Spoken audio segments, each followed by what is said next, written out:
আসসালামু আলাইকুম। মোহমায়ার বাহুডোরে পর্ব ২। লেখিকা সাদিয়া। মায়রা চুপচাপ নিজের ঘরে বসে আছে।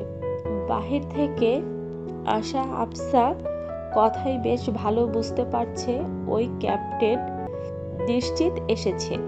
ভেতরের হাঁসফাঁস অস্বস্তিগুলি বুঝি ঝাঁকে ঝাঁকে এসে বসেছে মন পিঞ্জিরায়। ভেতরটা বড্ড বেশি উচাটনে ধুকপুক আওয়াজ হচ্ছে। হাত পাগুলিও কেমন কাঁপছে মনে হচ্ছে। অনেকক্ষণ হলো সে একা ঘরে বসে আছে। বিষয়টা নিহাত-ই দৃষ্টিকটু ভেবে শুকনো ঢোক গিলে দিল একবার। পরক্ষণে দ্রুত বাহিরে যাওয়ার আগেই বুঝি শক্ত কিছু একটার সাথে লেগে পড়ে যেতে চেয়েও পড়ল না। চোখ পিটপিট করে তাকে বুঝল এটা কারো বক্ষস্থল। একটা পুরুষালী তীক্ষ্ণ সুহাস সঙ্গে সঙ্গে নাকে প্রবলভাবে আঘাত করল।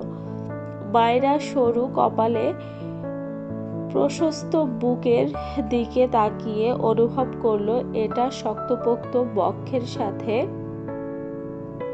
একটা শক্তপোক্ত বক্ষের সাথে এঁটে আছে সে।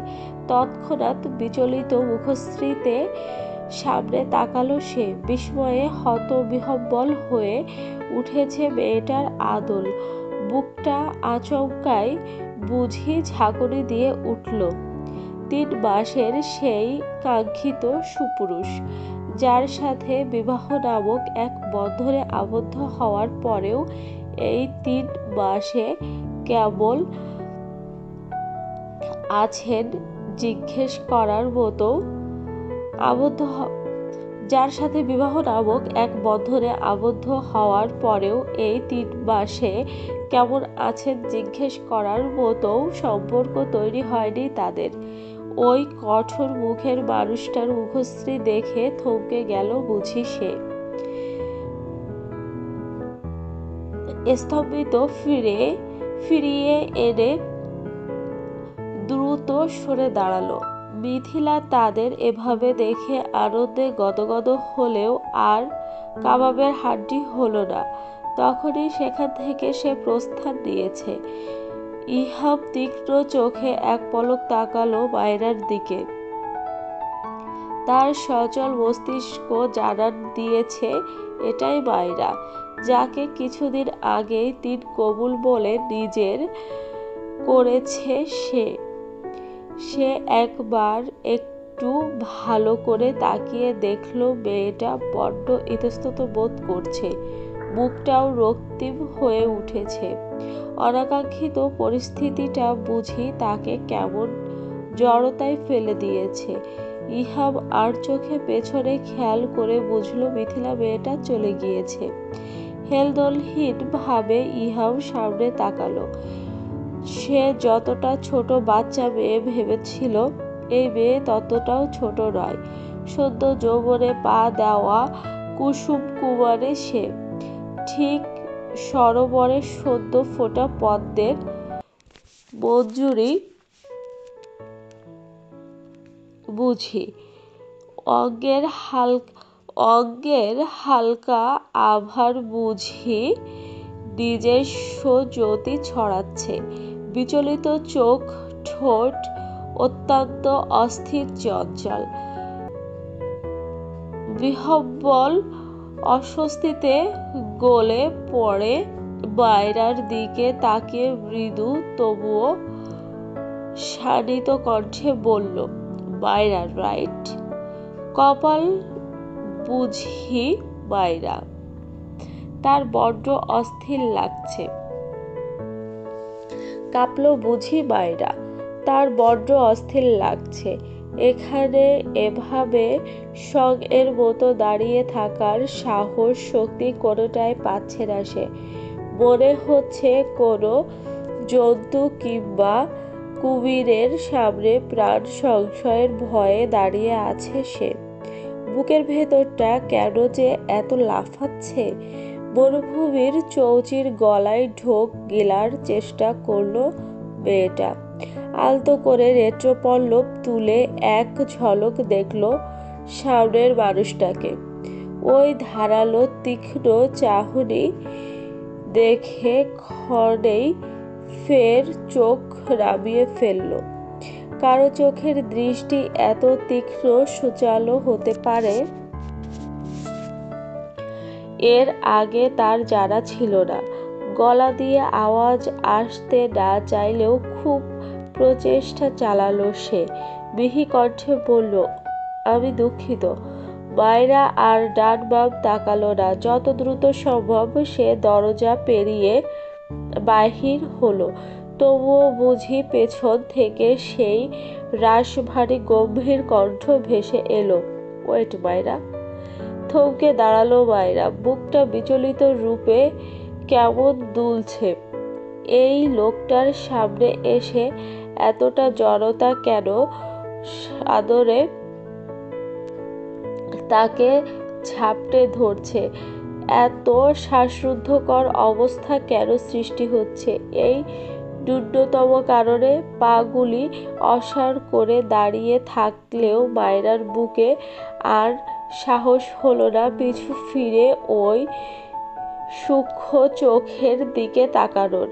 পিছন থেকে আবার নিবিড় গলা শোনা গেল, ওয়াশরুমটা কোথায়?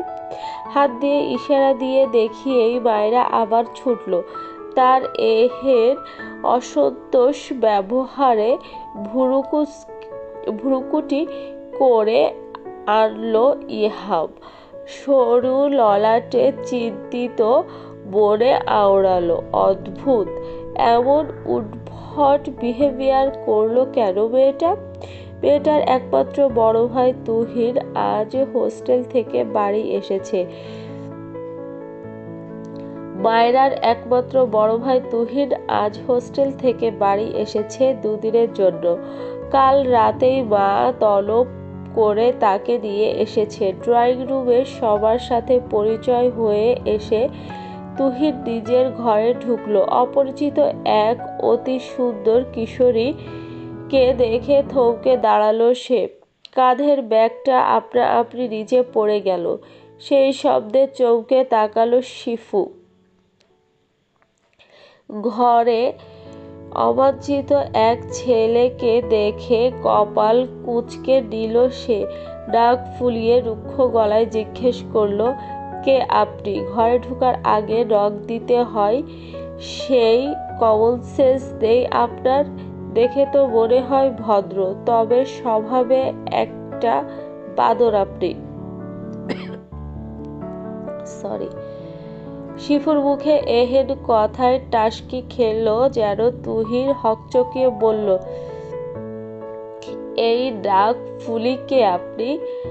আর আমার ঘরে এসে আমাকে বাদর বলছেন?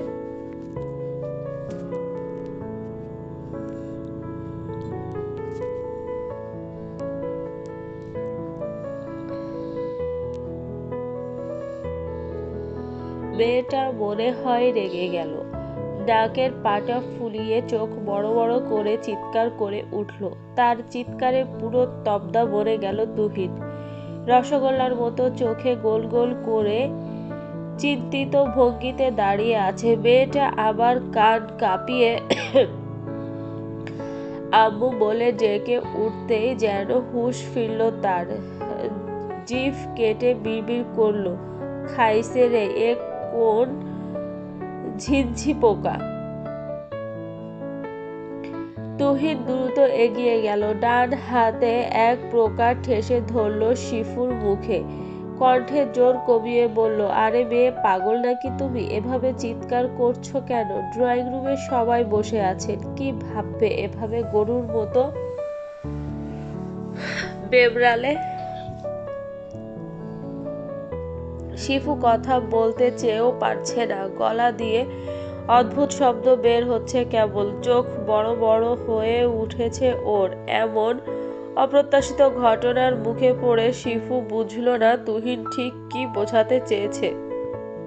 উপায়ন্তর না পেয়ে খুব বলে একটা কামড় বসিয়ে দিয়েছে তুহিনের হাতে। আচমকা ধারালো হাতে আচমকা ধারালো দাঁতের আক্রমণে ভ্যাবাচাকা খেয়ে গেল তুহিন। হঠাৎ কুকিয়ে উঠল সে। শিফুর মুখ থেকে হাত সরিয়ে একটু দূরে গিয়ে দাঁড়ালো। ব্যথায় অনবরত হাত ঝাড়ছে সে। রাগান্বিত হয়ে কিছু বলবে তার আগেই ঘরে এসে উপস্থিত হয়েছে ফাতেমা বেগম, শায়লা বেগম আর শিমলা। ফাতেমা বেগম এসে জিজ্ঞেস করতে লাগলেন, কি হয়েছে রে বাবু? শিফু নিজের পিঠ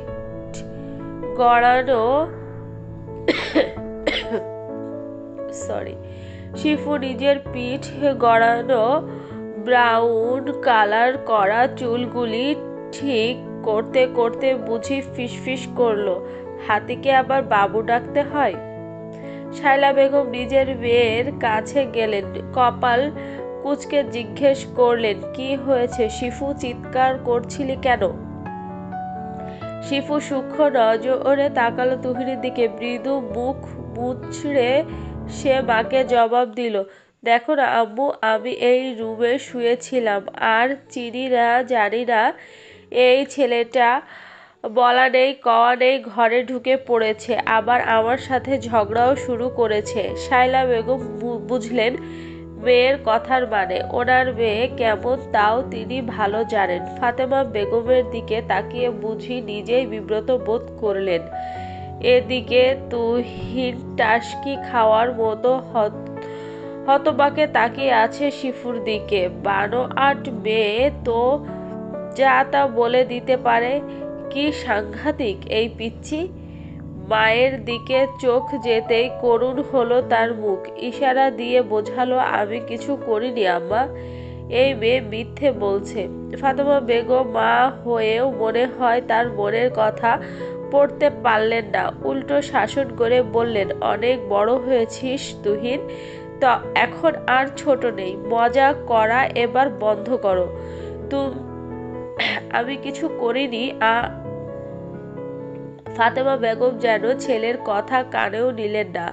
তিনি এগিয়ে গেলেন শিফুর কাছে, মাথা পিঠে হাত বুলিয়ে দিয়ে বললেন, মায়েরার কাবিনের সময় তুহিন এক্সামে ব্যস্ত ছিল আর সবকিছু এত তাড়াতাড়ি হয়ে গিয়েছিল যে আর পরিচয় হতে পারোনি দুজন। তুহিন আমার একমাত্র ছেলে, মায়েরার ভাই, তুমিও ওকে ভাইয়া ডেকো। ঠিক আছে আন্টি, সমস্যা নেই। শিফু মুস্কি হাসলো। তুহিন তার কার্যকলাপ দেখে বিস্মিত হচ্ছে। এই মেয়ে তো পুরো গিরগিটির মতো, মুহূর্তে নিজের মর্জি পরিবর্তন করে নিতে পারে। শিমলা শিফুর দিকে তাকিয়ে বলল, তুমিও যে খুব ভালো এমনটাও কিন্তু নয়। নাটকবাজি কম করে ড্রয়িং রুমে চলো। ওদের সাথে শিফু যাওয়ার আগে একবার পিছু ফিরে দেখলো তুহিনকে। নির্বাক তুহিনকে দেখে আবারও মুখ ঝামটা দিয়ে চলে গেল শিফু। তুহিন কটমট করে একা রুমেই বসে রইল। এই কামড়ের সুদ আমি নিশ্চয় তুলব, মশার বাচ্চা, মনে মনে বলল। ফাতেমা বেগম মায়েরার হাতে এক গ্লাস শরবত আর কিছু আপেল, মাল্টা, ডালিম এর দ্বারা দিয়ে বলল, যা এগুলি ইহাম বাবার কাছে দিয়ে আয়। চমকে উঠল মায়েরা। এতক্ষণে শান্ত হওয়া মনটা আবার নীরব আলোড়নে মেতে উঠল। আবারও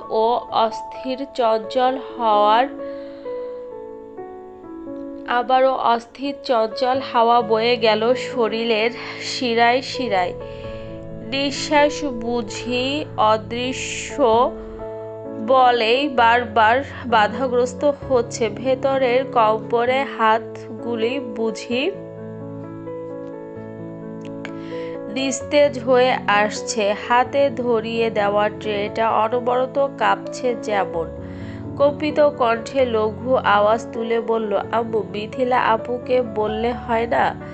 অগ্নিমূর্তির মতো চোখ পাকিয়ে তাকালো ফাতেমা বেগম।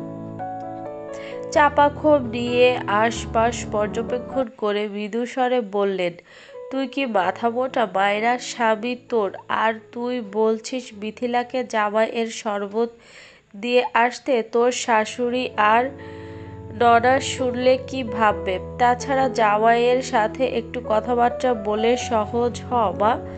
ফাতেমা বেগম আবার ওদের নাস্তা দেবার তাড়া দেখিয়ে চলে গেলেন। ট্রে হাতে স্তব্ধ ভঙ্গিতে বিমূঢ় হয়ে দাঁড়িয়ে আছে মায়রা। নিজের চেনা পরিচিত রুমটায় যেতেও আজ ভীষণ অস্থির ইতস্তত বোধ করছে মায়রা।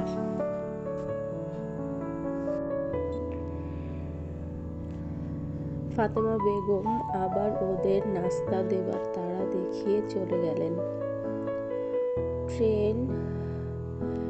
ট্রে হাতে স্তব্ধ ভঙ্গিতে বিমূঢ় দাঁড়িয়ে আছে মায়রা। নিজের চেনা পরিচিত রুমটায় যেতেও আজ ভীষণ অস্থির ইতস্তত বোধ করছে মায়রা।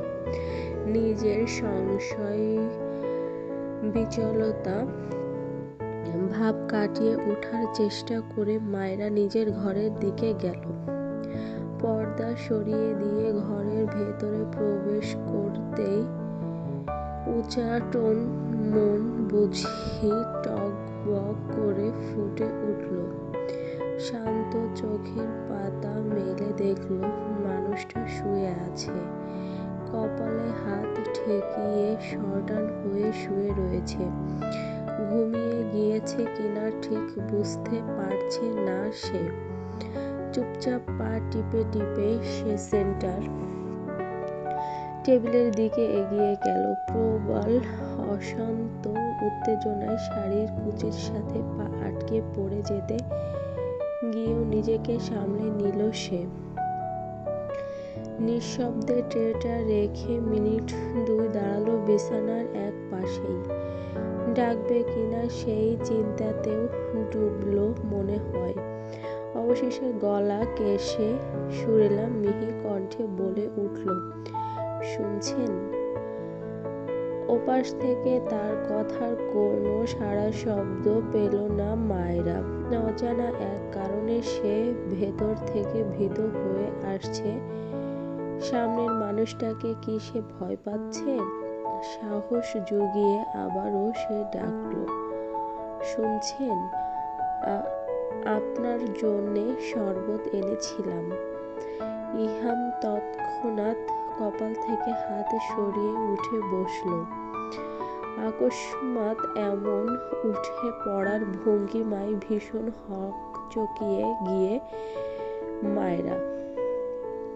ঘুমন্ত একটা মানুষ আচমকিত এভাবে উঠে পড়েছে ভেবে ভয়ে মায়রার হৃদয় কেঁপে উঠল।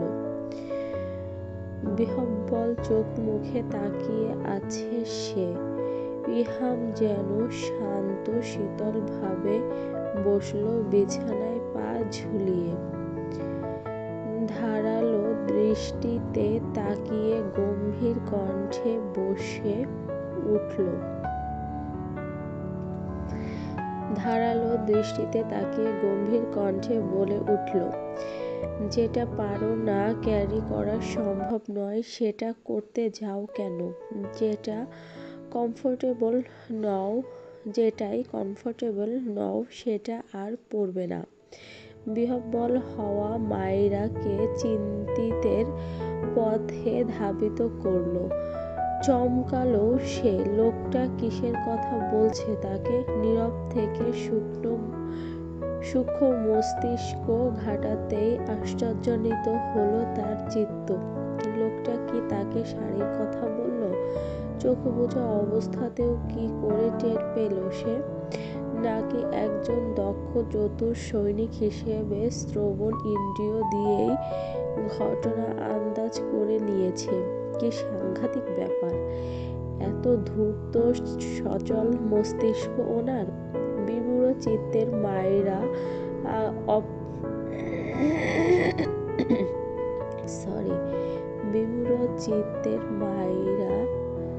আপ্লুত হলো যেন।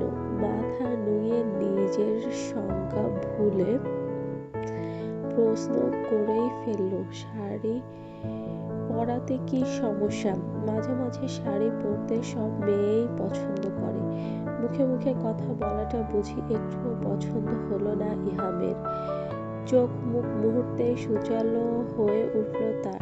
রুক্ষ মেজাজটা নিয়েই রকচটা মানুষটা কঠিন পাষাণের মতো বলে উঠল, শাড়ি পরা আমি পছন্দ করি না।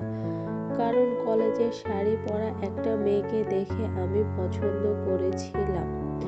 আমার সামনে আর শাড়ি পরে আসবে না, চলবে। ভুল ত্রুটি হলে ক্ষমার চোখে দেখবেন।